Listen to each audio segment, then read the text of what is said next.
There's a really long pause there. I hope none of these are jump scares.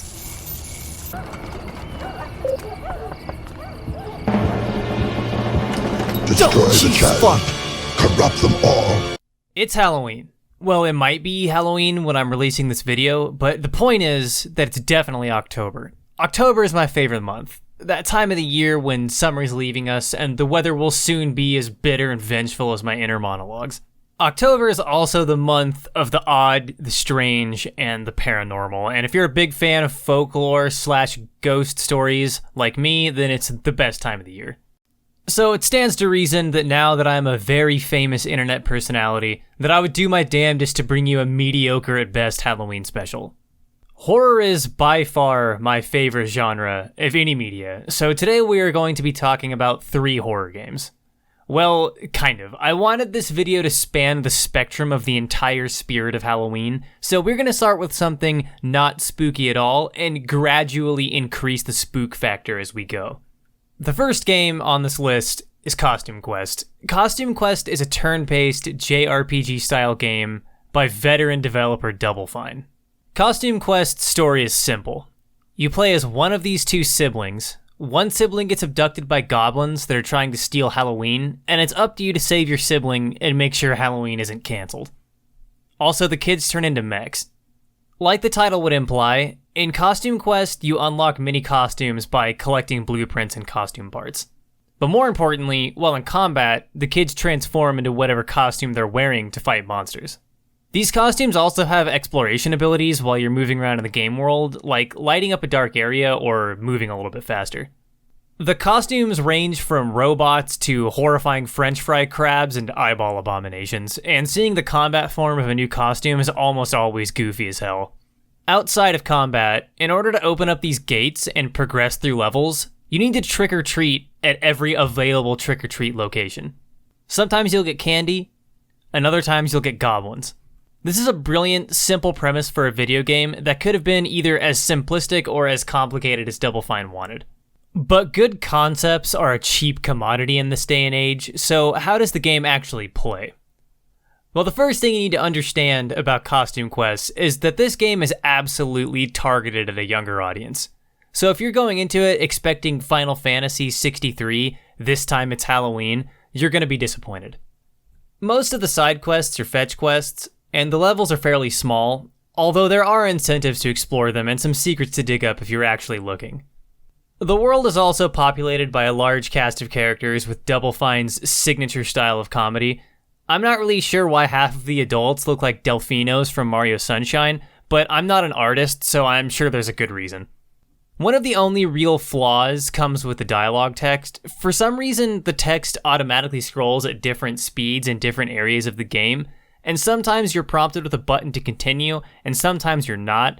And there are some sections where the text is auto-scrolling so fast that if you sneeze or get distracted by your roommate's cat, or you're a young kid who can't read very well, you might miss some important details.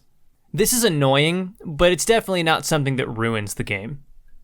The overall aesthetic of the game world and art style does an incredibly good job of invoking that Saturday morning cartoon Halloween special feel. The first level in Costume Quest especially feels like a cartoon movie. Walking around this small neighborhood on Halloween night really invokes feelings of being a dumb, stupid kid watching Halloween Town on the Disney Channel and getting ready to fuck up some candy. So all this game world stuff is great, but let's move on to the other half of the game, which is combat. The combat is a very simplistic version of classic turn-based RPG games. Each costume has a basic attack and a special ability which charges up over the course of a fight. There isn't a whole lot of strategy here. Sure, there are some enemies you want to prioritize first, like healers, and there are some costumes with support abilities like shields. You can also get these battle stamps, which will give you additional passive or active abilities during combat, but in general, it's very bare bones. This is fine, because like I said before, this game is definitely for kids, and it isn't about complex problem solving, it's about tearing ass through town on your heelys. The combat is simple and repetitive, but it's also sharp and well developed, and it works in the context of the game, and that's all that really matters. But I would like to take this opportunity to talk about turn-based combat in games in general for a second. There are a lot of people out there that try to say that old school turn-based RPG combat is boring and that it makes for a dull game, but this couldn't be farther from the truth. If turn-based games were inherently bad, then online card games wouldn't be absolutely obliterating the market right now, and Divinity 2 wouldn't have sold 8 trillion copies. There is a right way and a wrong way to do this style of game, and with engaging enough systems, enemy design, and strategic choices, turn-based combat can be amazing. If you don't prefer it, then fine, but don't pretend like Square made 58 Final Fantasy games because they're bad. Alright, back to Costume Quest. Costume Quest also comes with a standalone DLC called Grubbins on Ice, which is a continuation of the main storyline. The DLC basically just adds an additional large level onto the end of the story with significantly improved level design and puzzles. This seems to be pretty common in indie game DLCs. It seems like by the time the team gets around to making the first DLC, they have a better idea of the direction and vision of how they want the game to look and end up designing more impressive shit than they did in the original game. I'm not sure if Costume Quest 2 builds even more on this, but I wouldn't be surprised. I originally intended for this section of the video to cover both Costume Quest games, but I was pretty burnt out on the simplicity after the first game, and I didn't think I needed to go into any more detail. So that's Costume Quest. It's a simple, short game with a very well executed concept. If you're a big boy adult diapers gamer, you probably won't get very much out of this game, but if you want to spend Halloween playing a comfy video game with a young sibling or a cousin, then Costume Quest is an absolute masterpiece. The next game on this list is one that I've been meaning to play since it released, but it's been sitting in the purgatory of my Steam wishlist since last year. It's the perfect middle ground between Costume Quest and the last game on this list, since, unlike Costume Quest, it's actually spooky, but it doesn't include any horror imagery.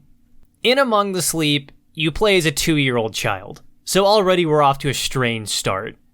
But before we get into the actual game design and mechanics of Among the Sleep, I want to start off by talking about how absolutely genius the beginning of this game is. First off, this is how the game opens up. You're staring at this weird-ass filter on the screen, and you're trying to figure out what the hell you're looking at, and it's extremely confusing. But then this happens. The filter is pulled away, and it wasn't a filter, it was a first-person perspective of someone looking through the bottom of a glass. This is exactly what it would feel like to be a baby drinking out of a glass. Babies don't know what a glass is, and I'm sure it's pretty confusing the first time. Now, I realize that the kid in this game is 2, and probably has a pretty solid understanding of how cups work, but this scene does an absolutely perfect job of putting you in the frame of mind of a baby who doesn't understand anything. After this scene, you're carried up into your room by your mom, and that's where the game starts. You escape your crib, then this happens. Hey, you found me. My name is Teddy. Nice to meet you. Hey, what's your name? Now you know it's a horror game, boys. This part of the game more or less functions as the tutorial, teaching you how to interact with the game world and what to expect from that point forward. This extremely uncanny teddy bear does a really good job of setting up some tension, but the real genius of this scene is the hide and seek section. So during this part, the bear hides one of your toys in the room and then tells you to find it. While you're moving around the room, he tells you if you're getting closer or farther away from the hidden toy. As you get close to the closet, he says you're almost there. So naturally, you think, of course it's in the closet. So you open the closet, and it's empty. Then you find the toy, and the bear tells you that he wants to show you something in the closet. After making the extremely smart decision to get into a dark, closed closet alone with a hell bear, you turn around and see that the back of the closet extends into this weird crawl space, which you know for sure wasn't there before because the game made sure to trick you into checking the closet beforehand. This entire sequence is genius. The game designers were so confident that their design choice would make the players organically interact with the closet that they included a scare moment where the closet would completely change and execute on the tension they just spent the last few minutes of the game building. From the second that this little freak crawls out of this box, you're unsettled. And your unsettlement reaches an apex when you turn around and see there's a poor old Satan behind you that wasn't there before. This game was made by genuine artists, and it shows. The feeling of dread that is built up in the opening sequence is a thread that is carried through the rest of the game as well. Among the Sleep has very few jump scares, and the thing that's trying to get you only shows up a small handful of times. The rest of the game is just expertly executed atmosphere. You're gonna remember what it was like to walk around your house terrified of the dark as a kid when you play Among the Sleep. The level design is also fantastic. You don't have a HUD, because this game doesn't have anything that would need to be represented by it. So instead of using big, ugly, gross quest markers or something like that, the levels themselves use subtle cues to guide you in the right direction, like these big orange flowers. This stuff never looks out of place, and it makes you feel less like you're being guided in a specific direction and more like you're organically exploring areas. This game is what has come to be known as a walking simulator, which is a very divisive term in the video game community. Some people see it as lazy game design or don't consider walking sims like Among the Sleep or Firewatch to be video games at all. I'm not convinced this is a valid viewpoint. First off, the overwhelming majority of games in this genre tend to include some variety of puzzle or in-game interaction. Maybe it's finding a key, or maybe it's finding all these weird owl statues. The point is, most of the time you're actually interacting with the game world and trying to solve problems, which is more or less what a video game is. These games aren't for everyone, but to say they aren't a valid form of game design is a bit of a stretch. If anything, this genre of game, when executed well, is really more of a puzzle genre than a walking genre. Sure, talk shit about walking sims all you want, but I mean, that's basically what Myst was, and that game blew everyone's mind. My fucking grandma played Myst. A walking simulator is what happens when an artist wants to make a pretty video game with some good writing and doesn't want to bother with all the other bullshit that goes into game design. They don't want to code an inventory system, they don't want to deal with any combat systems, they just want to make pretty colors and make you feel feelings, and that's fine. And Among the Sleep definitely makes you want to feel feelings. The story is delivered in a very subtle way through art you find in various pieces of environmental storytelling. The game takes place in a dreamscape, and it's all very abstract, so you're sort of left on your own to interpret the themes. From what I understand, Among the Sleep seems to be a sort of commentary on abusive parenting, but I'm sure there's something I missed because I'm a dumb moron. Maybe if this game had more shoot guns and bang bang in it, then I would have been more engaged and understood the story better. They should get Michael Bay to direct the sequel. This game's only real flaw is its extremely short runtime. 2 hours is very short for a video game, even a video game of this genre, so that is a bit disappointing to see. All things considered, Among the Sleep is a very well executed art house game that wants to make you feel like a baby and tell you a spooky story. If you want to be unsettled for 2 hours and you can catch this game on sale, it might be worth checking out. Alright, it's time to forget about all that cute costume quest baby dream garbage, because now we're getting into the big boy part of this video. The final game we are going over today is from an indie developer out of Argentina, and it's called Doorways: Holy Mountains of Flesh. I need to start out this section by saying that I made one small mistake in playing this game. I was of the opinion that this was a standalone game, but when I started working on the script and doing a little bit of research, I found out that apparently it's part of a fairly long-running series of 3 games and some DLCs. But from what I gather, these games are episodic and not really serialized, so reviewing this game on its own merits and not a part of the series should be perfectly fine. That being said, if you're a Doorways super fan and I fuck this part up, please forgive me, my son. At first, it's very unclear what kind of game Doorways is going to be. First, it tries to tell you quit is a language. Then you're thrown into this unidentified hellscape and given an FBI profile, shortly followed by being treated to some pretty good scares and some pretty awkward animations.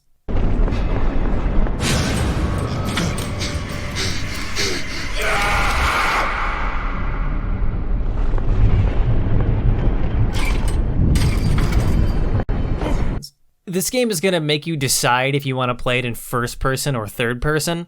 Pick first person. The third person animations are pretty clunky, and the entire game is very obviously designed to be played in first person. I'm not sure why perspective is even an option. After wandering around for a little bit, you find a schoolhouse. And inside the schoolhouse, there is a moment about 10 or 15 minutes into this game where you finally understand what the angle is going to be.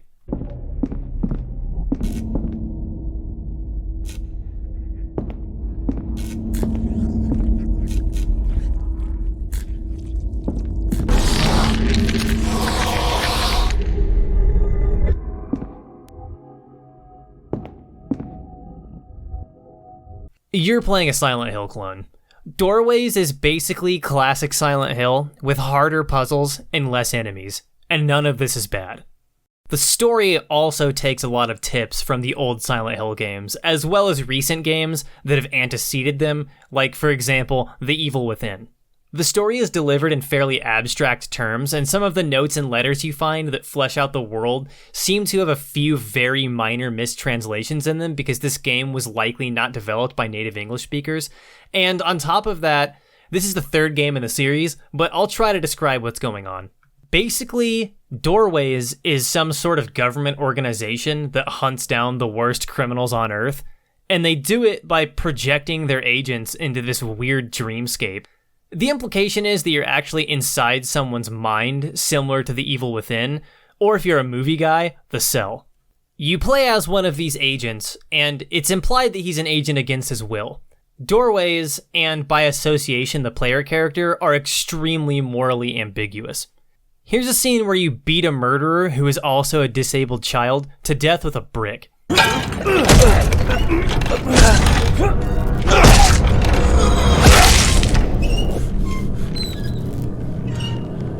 But none of that stuff matters. Let's get into the reasons that this game is good, which are almost entirely design choices. First, let's get into level design. Doorways has this central hub area, and the other 3 levels of the game are accessed via this hub.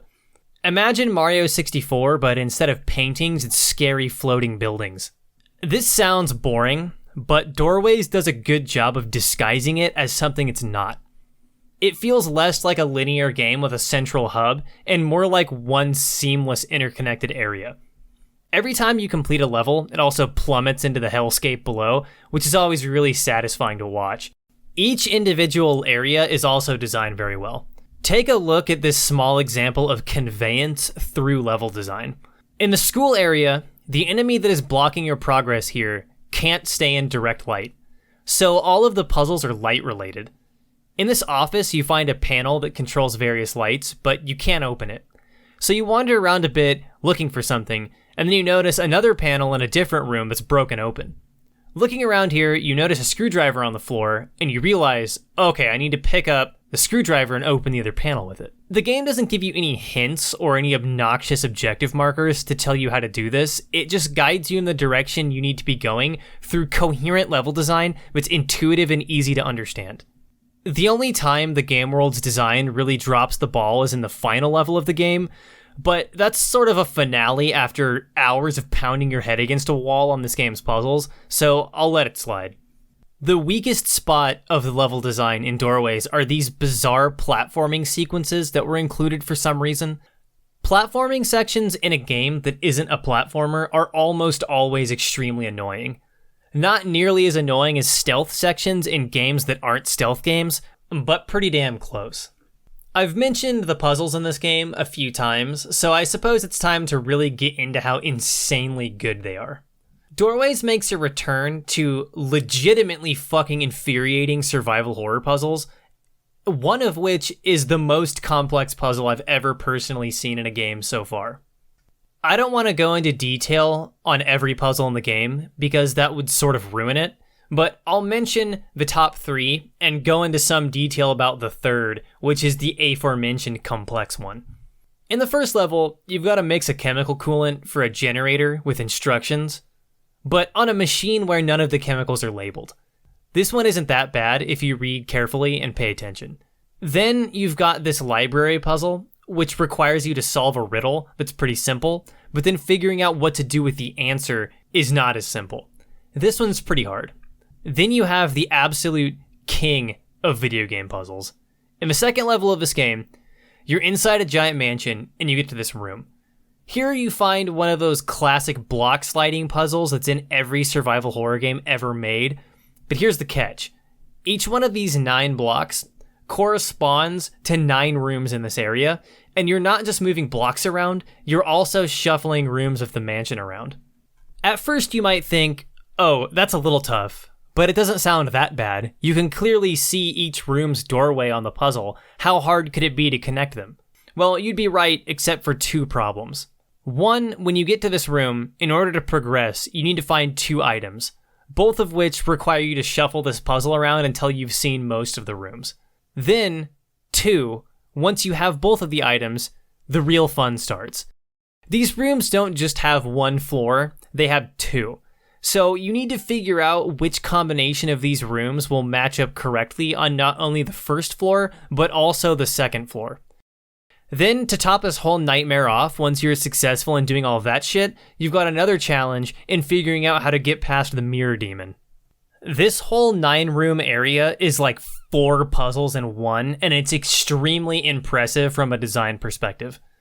I can't imagine how many hours it took to map out and model these 9 rooms in a way that they would all fit together on this board in a precise way that they would need to, so that the player could solve all the secondary objectives required to finally escape.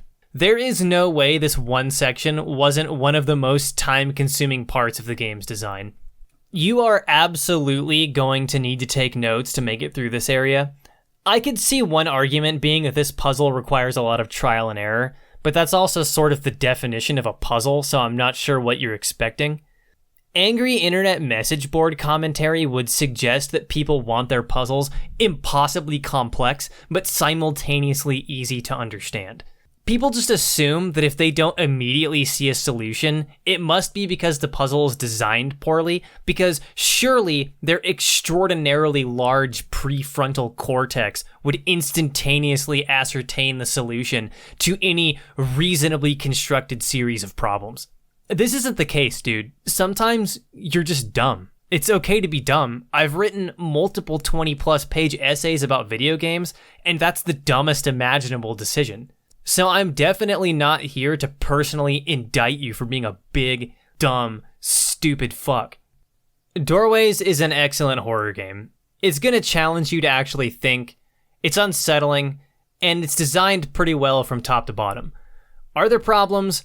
Of course. This game's budget was probably around the amount of what a AAA studio spends paying coffee slaves for a month, but the flaws are massively outweighed by the pros.